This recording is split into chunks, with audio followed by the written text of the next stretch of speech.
Hello students, and today you will read the third chapter of class 11th, The Discovering Tut, the saga continues. तो आपको इससे पहले इसके title के बारे में जानकारी रहनी चाहिए कि डिस्कवरिंग टट द सागा कंटिन्यूज का क्या अर्थ होता है। देखिए, डिस्कवरिंग मीन्स होता है खोज करना। टट एक नाम है, एक राजा का नाम है, जो नाम था टुटनखेतन। देखिए, टुटनखेतन जो नाम था, जो राजा थे वो 19 ईयर्स में यानी 13 to 19 एज के थे, यानी कि टीन एजर थे वो। तो इसी में उनकी, जैसे ही वो गद्दी पर बैठे थे उसके कुछ टाइम के बाद ही उनकी मृत्यु हो गई थी। तो उनकी जो मृत्यु हो गई थी, तो उनकी मृत्यु का जो रहस्य जानना था कि उनकी मृत्यु क्यों हुई और कैसे हुई, और मृत्यु के समय जब उनकी मृत्यु हुई थी तो वो किस प्रकार के नज़र आते थे। तो इस सभी की खोज उनकी इस चैप्टर में की गई है। तो आपको मालूम है ये चैप्टर जो रिलेटेड है वो मिस्र से रिलेटेड है। और मिस्र में क्या होता है कि किसी भी व्यक्ति जो मर जाता था तो उसको मम्मी बना दिया जाता था, यानी कि उसको मम्मी के रूप में दफनाया जाता था। मम्मी का मतलब था उसके ऊपर कुछ दवाई वगैरह लगाकर और उसके ऊपर कोई चीज़ इस तरीके की लगाई जाती थी जिससे कि वो लॉन्ग पीरियड के लिए प्रिजर्व रखा जा सके। तो क्योंकि ये फ़रो यानी कि राजाओं के ग्रुप के थे, फ़रो राजा के ग्रुप्स को बोलते हैं, तो ये इसलिए इनकी मम्मी जो थी उसको पूरा सोने से, गोल्ड से कवर्ड कर दिया गया था, जैसे कि आप पिक्चर में देख सकते हो। और इसलिए क्योंकि ये अपने ग्रुप के, अपने परिवार से संबंधित थे, इसलिए इनको सोने से पूरी तरीके से कवर किया गया था। काफ़ी इनके संग सोना और रोज़मर्रे के सामान को भी दफना दिया गया था, क्योंकि मिस्र लोगों की ये भावना रहती थी, क्योंकि वे नेक्स्ट जन्म में विश्वास रखते थे और उनका ये मानना रहता था कि अगर वो आगे जन्म लेते हैं तो उन्हें किसी वस्तु की आवश्यकता पड़ सकती है, तो उनके संग रोज़मर्रे की चीज़ें वे दफना दिया करते थे। तो इसमें क्या है, राजा टट की मृत्यु क्यों हुई और कैसे हुई थी, इस चीज़ की खोज की जाएगी, इसलिए इसका नाम पड़ा है डिस्कवरिंग टट। अब टट क्या है? टट का मतलब होता है राजा टट। इनका पूरा नाम था टुटनखेतन जब ये गद्दी पर बैठे थे, लेकिन बाद में जब ये गद्दी पर बैठ गए तो इन्होंने अपना नाम बदल दिया था, उसका नाम पड़ गया था टुटनखानम। लेकिन लोग उन्हें टुट यानी कि टट के नाम से जानने लगे। हिंदी में टुट बोलते हैं, इंग्लिश में क्या बोलते हैं इसको? टट। तो इनको टट के बारे में, टट के नाम से इन्हें जानने लगी थी। तो इसलिए चैप्टर का नाम क्या है? डिस्कवरिंग टट। अब क्या है? The saga continues. सागा का मतलब होता है स्टोरी, सागा का मतलब होता है स्टोरी। तो और कंटिन्यूस का मतलब होता है लगातार चलते रहना, यानी कि जो टट की स्टोरी है वो लगातार चलती रही, यानी उसके बारे में जानकारी होती रही। तो क्या जानकारी हुई है राजा टट के बारे में, इसमें आप चैप्टर्स में, इस थर्ड चैप्टर में आप पढ़ेंगे। लाइन वाइज चलते हैं हम लोग चैप्टर को पढ़ने। चैप्टर पढ़ने से पहले कुछ मीनिंग्स हैं जिनको आपको क्लियर कर लेना है, जिसमें आपका फर्स्ट मीनिंग है फोरेंसिक रिकंस्ट्रक्शन। तो फोरेंसिक रिकंस्ट्रक्शन मीन्स होता है scientific proofs and data to solve the mystery related to King Tut's death. Means एक वैज्ञानिक जांच कानून के लिए की गई थी, जिससे कि टट की जो मृत्यु हुई थी उसका जो मिस्ट्री है, रहस्य है, उसका पता लगाया जा सके। सेकेंड मीनिंग है स्कटेड अक्रॉस। स्कटेड अक्रॉस का मतलब होता है the dark clouds moved quickly across the sky, यानी तुरंत ही आकाश में गहरे बादलों का आ जाना। नेक्स्ट मीनिंग दिया है इसमें कास्केड ग्रे। तो कास्केड ग्रे मीन्स होता है the dark grey colour of the evening sky in which stars were twinkling beautifully, यानी कि शाम के समय गहरे कलर के बादलों का आकाश में आ पहुंचना और जिसमें कि तारे ब्यूटीफुली खिले हुए हैं। और नेक्स्ट मीनिंग है इरिडिटेल। इरिडिटेल मीन्स होता है the CT scanned King Tut's strange and mysterious head from all sides. यानी कि जो सिटी स्कैन किया गया था किंग टट का, राजा का, उसकी पता लगाने के लिए किस तरीके का वो नज़र आता था। And mysterious head from all sides, और सभी तरफ से उसके सिर को फिर से दोबारा से रिकन्स्ट्रक्ट भी किया गया था। और नेक्स्ट मीनिंग है इसका फ्यूनरेरी ट्रेजर्स। फ्यूनरेरी ट्रेजर्स का मीन्स है the artifact such as board games, a bronze razor, linen undergarments, cases of food and wine, lots of gold etc. buried in Tut's tomb। यानी कि funerary treasures से मतलब है जो दफनाया हुआ व्यक्ति है उसके साथ जो खजाना रखा जाता था उससे मतलब है यहाँ पर। और किस तरीके का सामान होता था उन लोगों के साथ में, जैसे बोर्ड गेम रख देते थे, रेजर रखते थे, कुछ सुंदर सुंदर लाइनिन के अंडर गारमेंट्स भी रखते थे, फूड का नई नई तरीके की चीज़ रखते थे, खाने पीने की, शराब रखते थे, बहुत सारा लॉट्स ऑफ गोल्ड रख देते थे।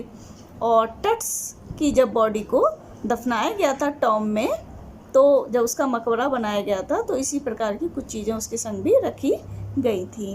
नेक्स्ट मीनिंग दिया है सर्कमवेंटेड। सर्कमवेंटेड का मीन्स है dodge the guards and stole the gold artifacts of the mummies. यानी किसी भी प्रकार से अगर गार्ड नींद में सो जाते हैं या उनको चकमा दे दिया जाए और जो चोर हैं वो जो मम्मी के पास जो ट्रेजर रखा गया है, फ्यूनररी ट्रेजर रखा गया है, उसको कैसे भी चुरा ले जाएंगे, क्योंकि ममीज के ऊपर क्या था, बहुत सारा गोल्ड लगा हुआ होता था। तो चोर उसी की तलाश में रहते थे, क्योंकि इनकी टट की मम्मी को दोबारा से निकाला गया था और वो पूरी गोल्ड से कवर्ड थी, इसलिए उसको तुरंत ही उसके गोल्ड को उतारना था, इसलिए रात को वहाँ पर नहीं छोड़ा गया था।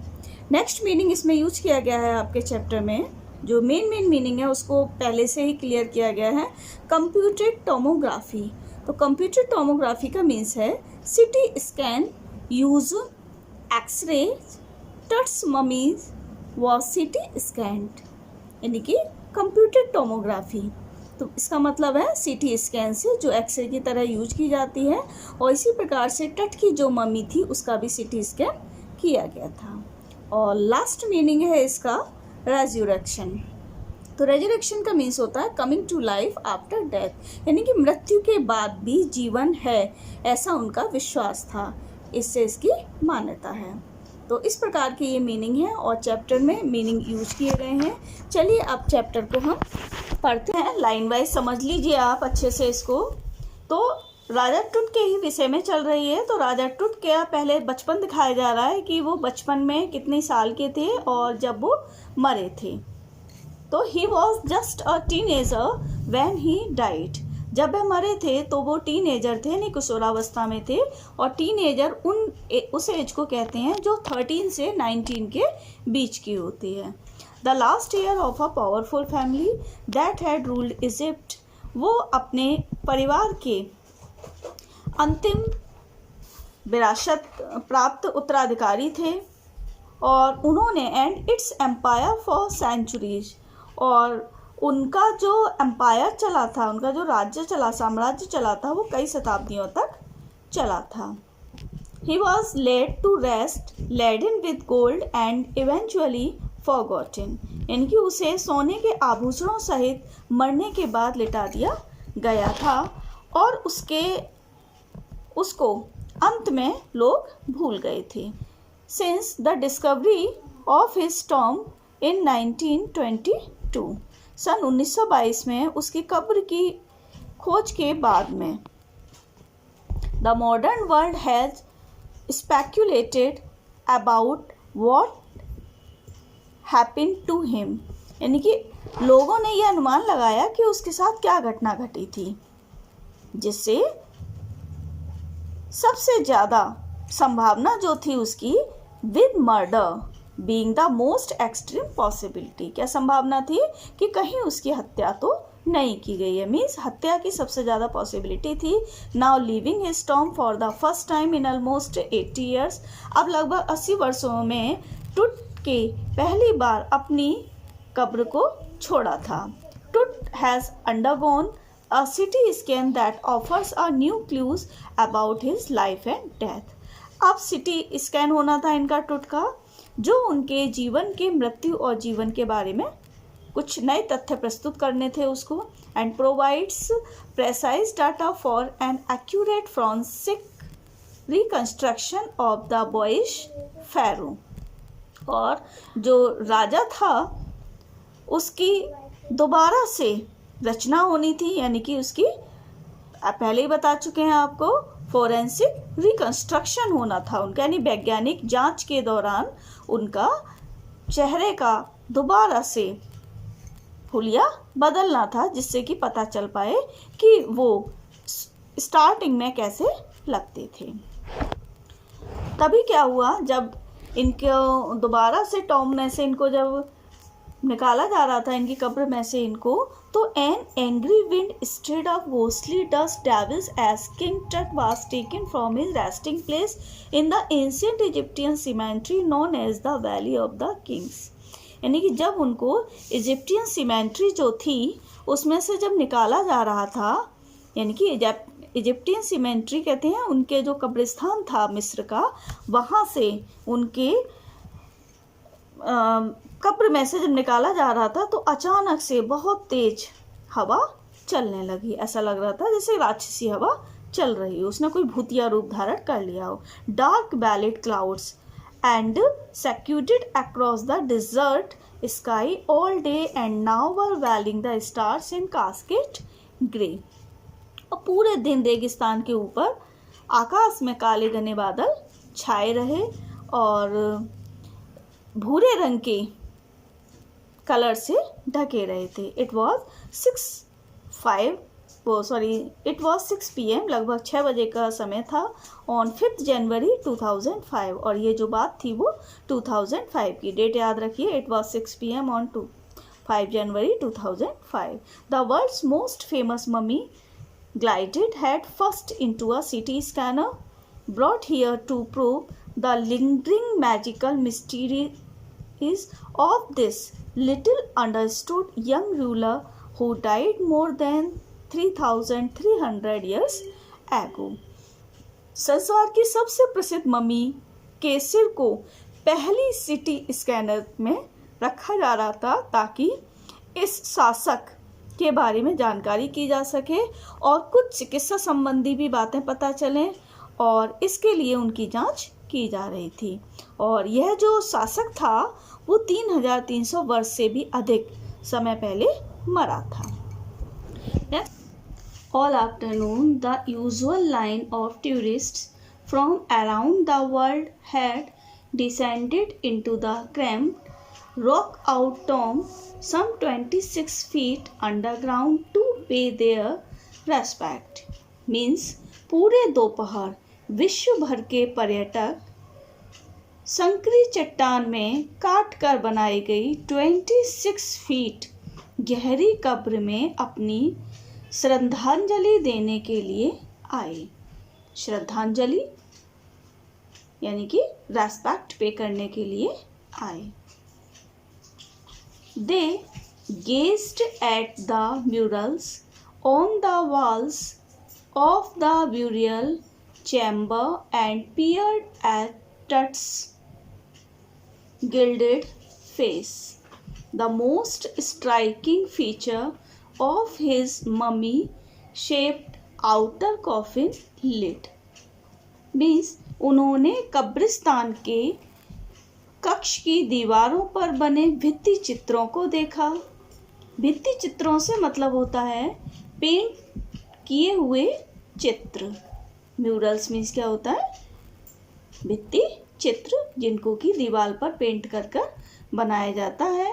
तो क्या हुआ पूरी लाइन का? उन्होंने कब्रिस्तान के कक्ष की दीवारों पर बने भित्ति चित्रों को देखा और तट के स्वर्ण जड़ित चेहरे को देखा जो शव की शक्ल वाले बाहरी ढक्कन की सर्वाधिक उल्लेखनीय विशेषता थी। Some visitors read from guidebooks in a whisper. कुछ पर्यटक जो थे वो धीमी आवाज में गाइड बुक यानी कि जो मार्गदर्शिका बुक होती है उनको पढ़ रहे थे। Others stood silently, और अन्य लोग चुपचाप खड़े थे। Perhaps pondering Tut's untimely death in his late teens, or wondering with a shiver if the Pharaoh's curse, death, or misfortune falling upon those who disturbed him was really true. यानी शायद वे इसलिए भी डरे हुए थे कि जो टट की मृत्यु हुई थी बहुत ही ज़्यादा कम उम्र में हो गई थी और अनटाइमली हुई थी, इसलिए उन्हें डर लग रहा था कि कहीं मिस्र के जो प्राचीन शासक फेयरों का अभिशाप था या फिर अभाग्य जो उन लोगों पर पड़ता था जो उन्हें परेशान करते थे, कि क्या वो वास्तव में सच था। इस बात से भी वे डरे हुए थे। वॉन्डरिंग विद अ शिवर यानी कि कांप रहे थे सोचकर।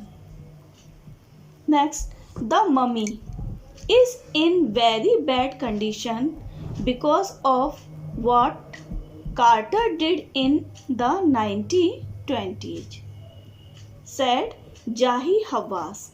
जाही हवास ने कहा कि मम्मी की हालत जो है बहुत ही ज़्यादा खराब है। अब जाही हवास कौन थे? जाही हवास थे secretary general of Egypt supreme council of antiquities. ध्यान रखना इसको, जाही हवास के बारे में काफ़ी क्वेश्चंस आते हैं। तो जाही हवास कौन थे? Secretary general of Egypt supreme council of antiquities, यानी कि मिस्र की सुप्रीम काउंसिल ऑफ एंटीक्विटीज के वे महासचिव थे। उन्होंने इस बात को कहा था, कब कहा था? कि he leaned over the body for a long first look, यानी कि जब उन्होंने तट की डेड बॉडी पर अपनी तीखी निगाह को डाला और देखा तब उन्होंने ऐसा कहा। Carter Howard Carter, that was the British archaeologist who in 1922 discovered Tut's tomb after year of futile searching. क्या कहा उन्होंने? कि हॉवर्ड कार्टर, कौन थे हॉवर्ड कार्टर? जो एक अंग्रेज पुरातत्वविद थे। कौन थे? ब्रिटिश आर्कियोलॉजिस्ट यानी कि पुरातत्वविद थे। Who in 1922 discovered Tut's tomb after year of futile searching, जिन्होंने वर्षों की व्यर्थ खोजबीन के बाद सन 1922 में टट के मकबरे को खोजा। Its contents, though hastily ransacked in antiquity, were surprisingly complete. इसके अंदर की वस्तुएं यद्यपि जल्दबाजी में पुराने समय में उलट पुलट कर दी गई थीं, पर आश्चर्यजनक रूप से वे सब पूर्ण थीं। They remain the richest royal collection ever found and have become part of the Pharaoh's legend. उनकी खोज की विषय वस्तु कभी भी खोजे गए क्या थी? शाही संग्रह में सर्वाधिक समृद्ध है, यानी कि रिचेस्ट बहुत समृद्ध है। रॉयल कलेक्शन किसमें? शाही संग्रह में। आगे है stunning artifacts in gold, their eternal brilliance meant to guarantee resurrection caused a sensation at the time of the discovery and still get the most attention. सोने के आश्चर्यजनक शिल्प उपकरण यानी स्टनिंग आर्टफैक्ट्स इन गोल्ड। क्या अर्थ हुआ? सोने के आश्चर्यजनक शिल्प उपकरण और जो पुनर्जीवन की गारंटी देती है, यानी गारंटी रिसरेक्शन। उसकी शाश्वत आभा ने खोज के समय सनसनी पैदा कर दी। Still get the most attention. क्या सनसनी पैदा कर दी? But Tut was also buried with everyday things he had want in the afterlife, board games, a bronze razor, linen undergarments, cases of food and wine। अब किस किस चीज पर ध्यान गया सभी लोगों का? But Tut was also buried, लेकिन क्या था? टट की मृत्यु के उपरांत जीवन में रोज काम आने वाली वस्तुओं के साथ दफना दिया गया था। किसको? टट को। यानी टट वॉज आल्सो बरीड, टट को भी दफना दिया गया था। विद एवरीडे थिंग्स, यानी कि जो प्रत्येक दिन वस्तुएं आवश्यकता में आती थी उनके साथ। ही had want in the after life, यानी कि उनका ये मानना था, पहले ही बता दिया था कि मिस्र के लोगों का आफ्टर लाइफ में विश्वास था। यानी उनका मानना था कि जीवन के बाद भी उन्हें इन चीज़ों की आवश्यकता होगी, इसलिए टट को भी उन वस्तुओं के साथ दफना दिया गया था। अब ये कौन कौन सी वस्तुएं थी? बोर्ड गेम, ये याद रखना, ये क्वेश्चन जरूर आता है। बोर्ड गेम था, तख्ते के ऊपर खेले जाने वाला गेम। ब्रॉन्ज रेजर था, कांसे का रेजर था। लाइनिन अंडरगारमेंट्स, यानी लिनन के जो अंडरगारमेंट्स होते हैं, अंतः वस्त्र होते हैं, वो थे। Cases of food and wine, और शराब के बक्से थे। ये सब चीज़ें उनके साथ दफनाई गई थी। अब आगे आता है, after months of carefully recording the pharaoh's funerary treasures, Carter began investigating his 3 nested coffin. यानी पिरामिड में राजा के साथ दफनाए हुए खजाने को सावधानी पूर्वक रिकॉर्ड रखने के महीनों बाद कार्टर ने तीनों ताबूतों के समूह की खोजबीन करनी शुरू कर दी। ओपनिंग द फर्स्ट, पहला ताबूत खोलते हुए, he found a shroud adorned with garlands of willow and olive leaves, with celery, lotus petals and cornflowers, the faded evidence of a burial in March or April।